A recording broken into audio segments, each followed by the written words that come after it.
Hey friends, welcome. Today we will be discussing migration of ions. In any particular solution, we know that positive ions will be attracted towards the anode and negative ions will be attracted towards the cathode. So this we will be understanding by the following diagrams.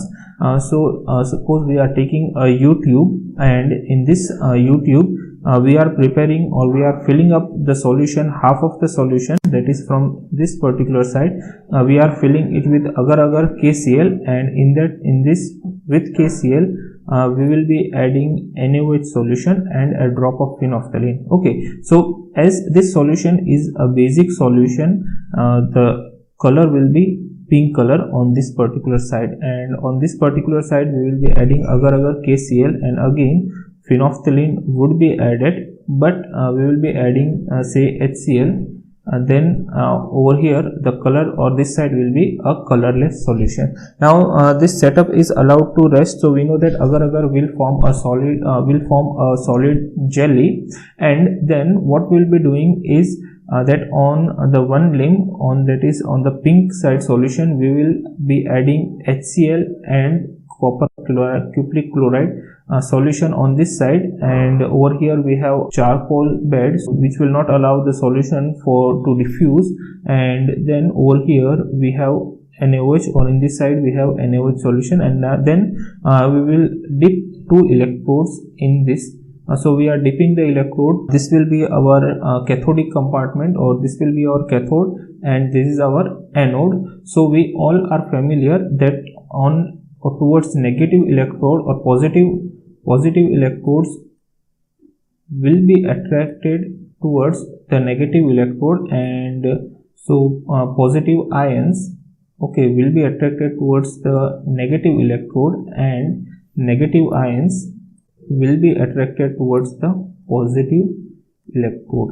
It will be attracted towards positive electrode. So over here when we pass certain amount of electricity or certain amount of potential in this particular setup, it is observed that after some times on the right hand side over here, as you can see, that the solution will be a decolorized solution, and some of the part will be seen in blue color. So some of the part will be a blue color and the rest of the solution will be decolorized, and on the other hand we can see that some portion of the colorless solution has turned pink. Now why it is happening? So this is happening because of the migration of ions.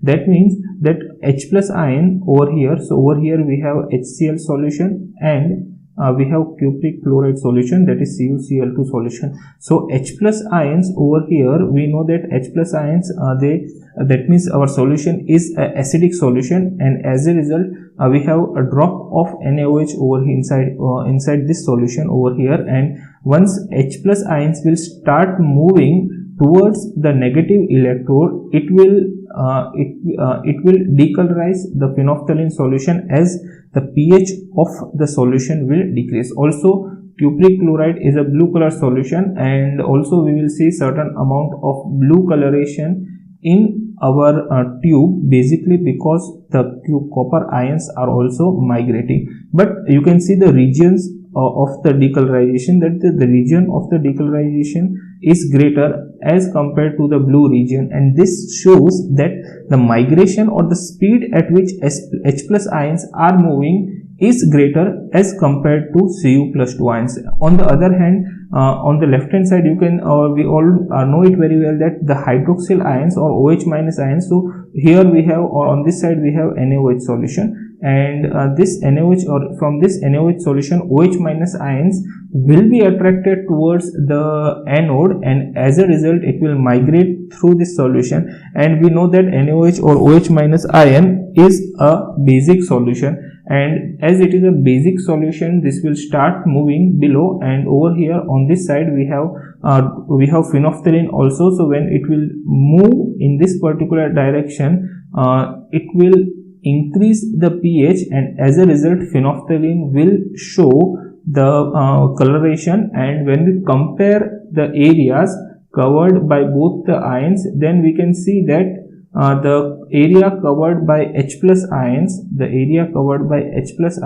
is greater compared to the area covered by OH minus ion, and from this we can say that the mobility or the speed at which the ions or H plus ion moves, it will be greater as compared to the speed at which OH ion moves. Okay, so there are several factors that determine the mobility of the ions, or on which the speed of ions depends, or velocity of ion depends. But in this lecture we are not going to discuss the speed of ions, but we will just be looking at the migration of ions. Okay, so hence from this experiment we can see that the ions are migrating, or the ions are moving in a particular direction. Now moving to a more scientific approach, that is discharge of ions, and there is one method that is called Hittrof'S theoretical device. This Hittrof'S theoretical device, it explains the mobility of ion, and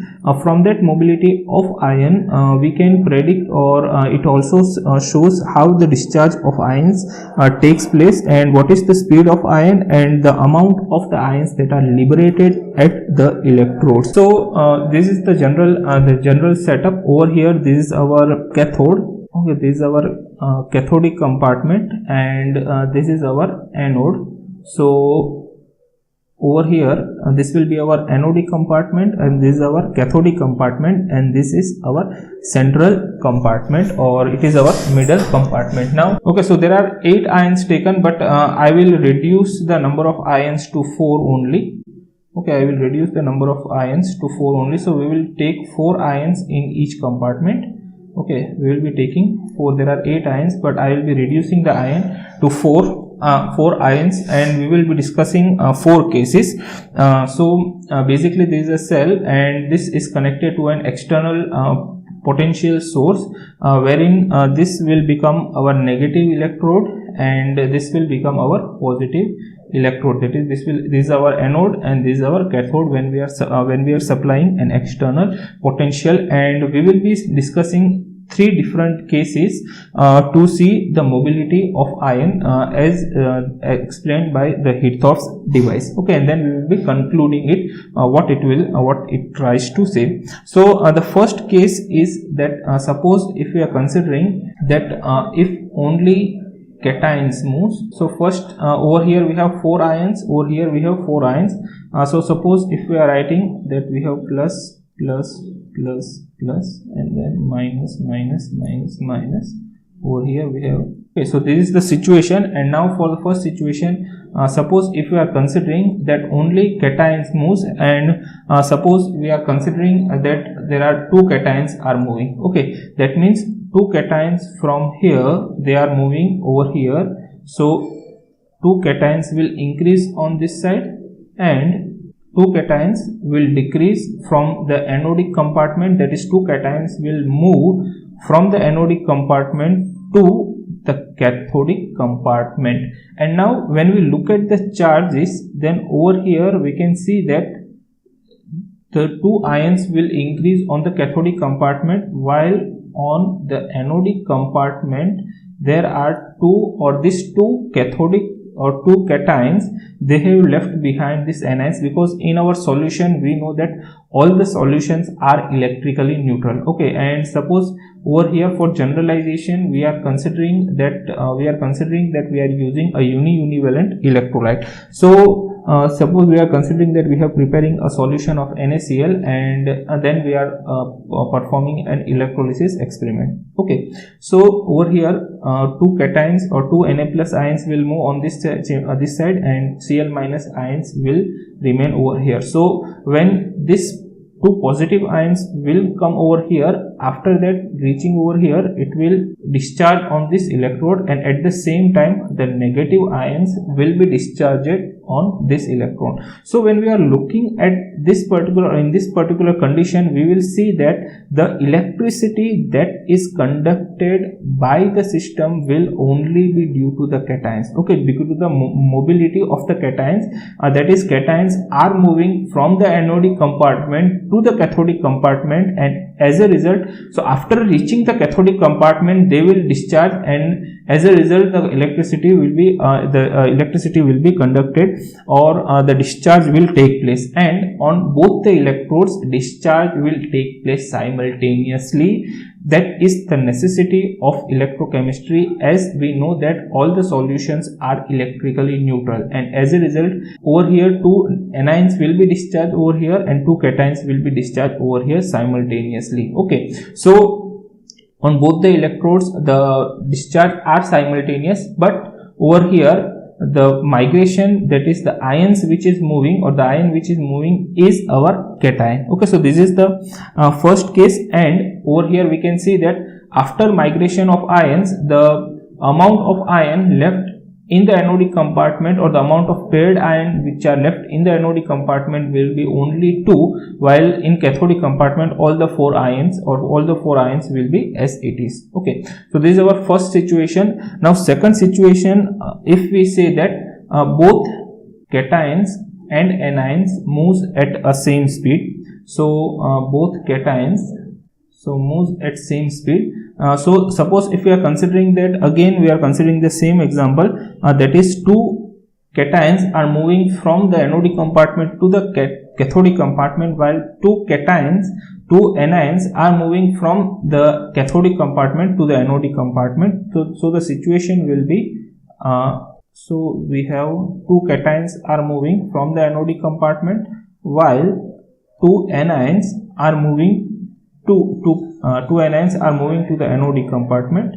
So this will be the situation, that is over here we have 4 both hand sides, so we are considering that these 2 cations will move over here, and these 2 anions, okay, that will be moving over here. So this will be, it will increase 2 anions over here, so that are these 2 anions, and these 2 cations are coming from the anodic compartment, and these 2 anions are coming from the cathodic compartment. Now over here we can see that in each compartment the number of excess ions are same. Okay, in each compartment number of excess ions are same, that is at cathodic compartment there are 4 excess ions, while in anodic compartment there are 4 excess anions, and when the discharge of ions will take place, then again on both the compartment discharge of ions will be same, that is on cathodic compartment the discharge of ions will be 2, whereas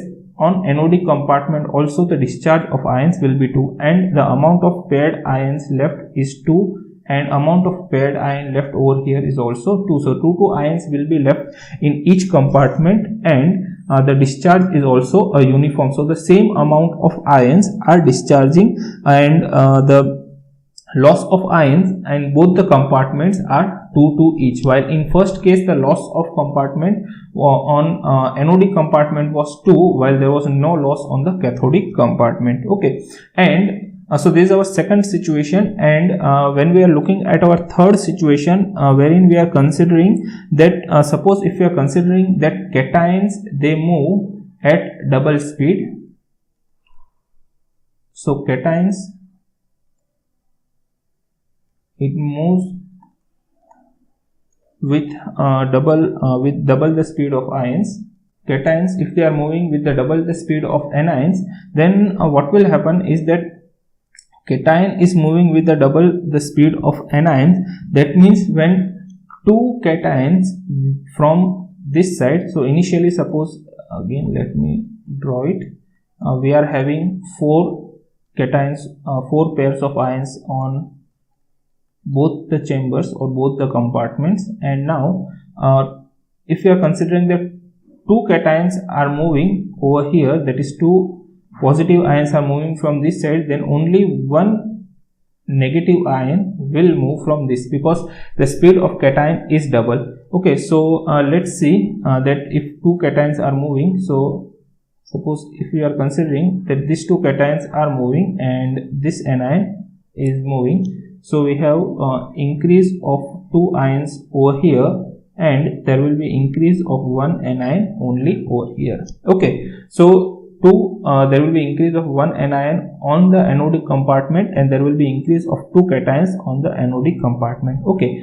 and when you see that, or when discharge will take place over here, you can see that there are 3 cations discharging over here, and in the same way there are 3 anions that will be discharging at the anode. So whatever may be the speed of the cations or anions, we can say that the discharge of, or the discharge at the electrodes will always be equal, always be equal, and the amount of electricity that is conducted, or the amount of electricity that is carried, so we can say that 2 cations are carrying an electricity and 1 anion is carrying electricity. So the total electricity carried will be, there will be 3 ions that are carrying the electricity, and over here we have, there are 2 anions carrying electricity, there are 2 cations carrying electricity, so total 4 ions will be carrying the electricity. Okay, so whatever may be the speed of ion, okay, whatever may be the speed of ion,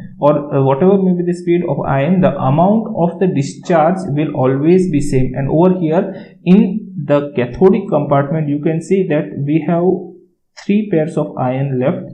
Okay, we have 3 pairs of ion left, while in anodic compartment only 2 pairs of ions are left, and in cathodic compartment there are 3 pairs of ions are left.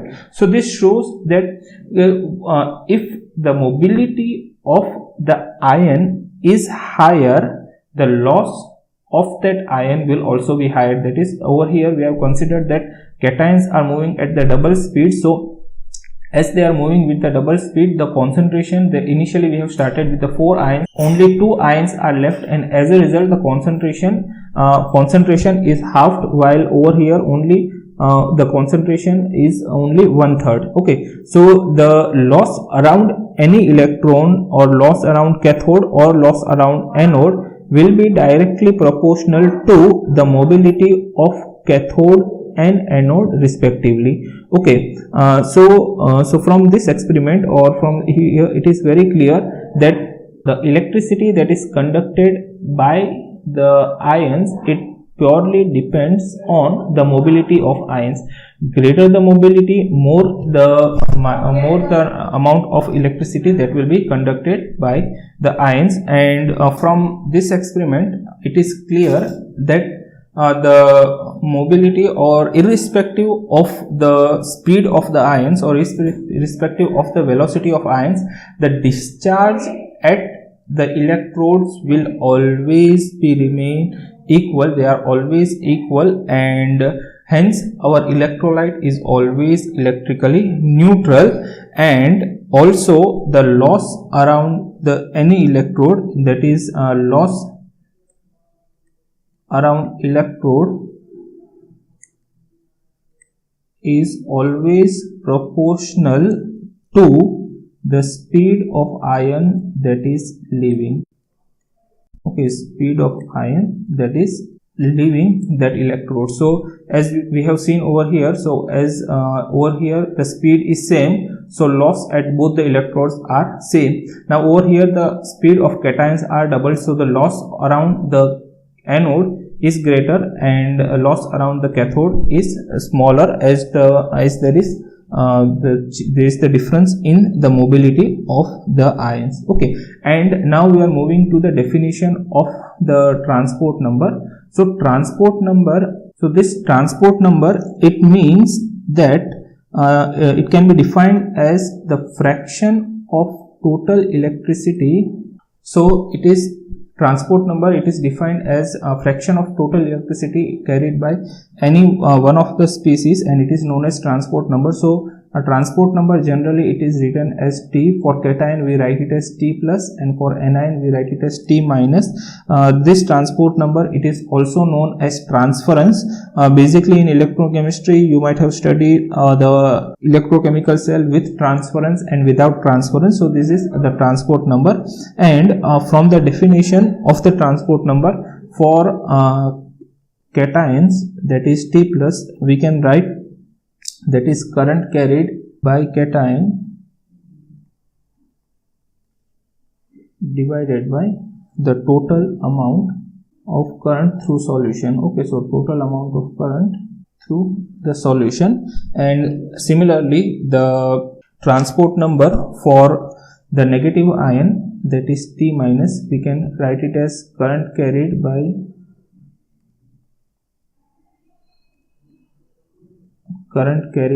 anion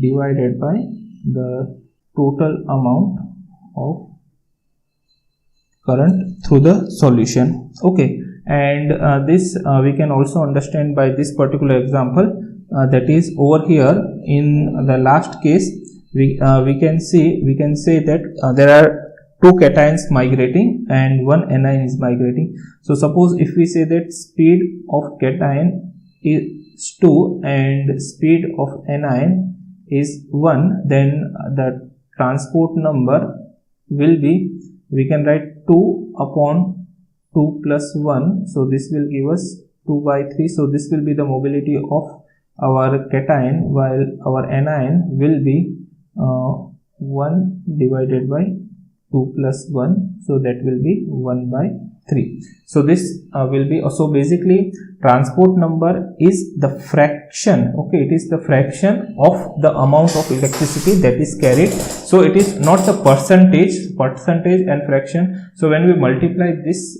by 100, so that will give us the percentage, okay, that will give us the percentage. So transport number is the fraction of the electricity that is conducted. So over here in this example, we can see that there are two ions or two cations are moving. So the electricity is conducted by two cations and one anion. So total 3 ions are contributing in the conductance of electricity, while over here in this case there are 2 positive ions are moving while 2 negative ions are moving. So the total 4 ions are contributing in the electric current generation, and over here only 2 positive ions are moving. So it is only 2 cations are responsible for the conductance. Okay, so how many ions are responsible for, or the fraction of the ions, because in the solution, so these are the ideal cases to understand, but when we look into the real situation, then in real situation both cations and anions are moving,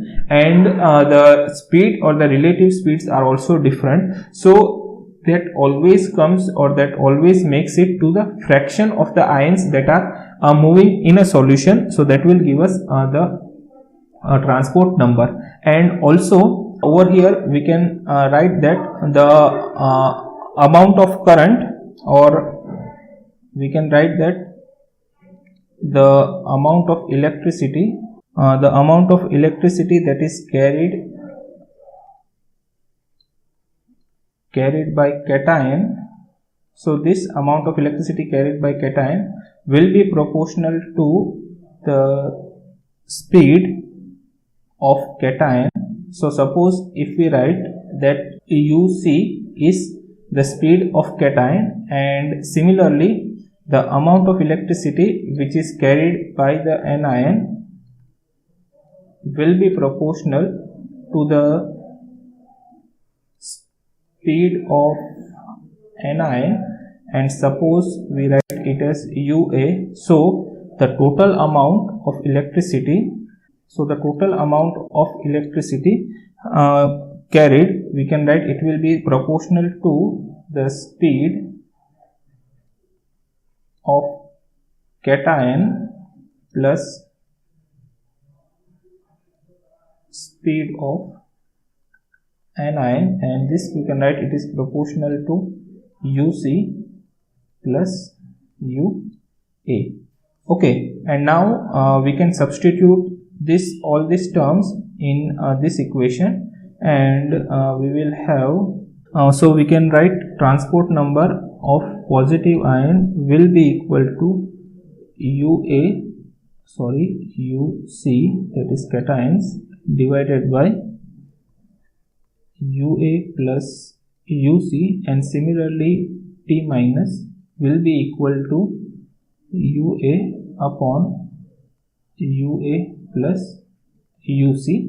Okay, and we are also familiar with the relationship, that is T plus T minus is equal to 1. Okay, so that is, as it is the fraction, t plus plus t minus will be equal to 1, or we can prove this also, that is when we add both this, that is when we do t plus plus t minus, so that we will have uc plus ua upon uc plus ua, both will be cancelled out and that will be equal to 1, and hence if we can write this also, that is t plus is equal to 1 minus t minus. That is, if we know the transport number of any one of the ion, then transport number of other ion can also be calculated accordingly. So we do not need to find out the transport number of both the ions, but the transport number of any one of the ion can be known and other can be calculated very easily. And also the transport number of all the ions that is participating is always equal to 1. So this was all about the transport number, and in our next lecture we will be discussing Hittrof'S method as well as moving boundary method in detail. So till then, stay home, stay safe and take care. Goodbye.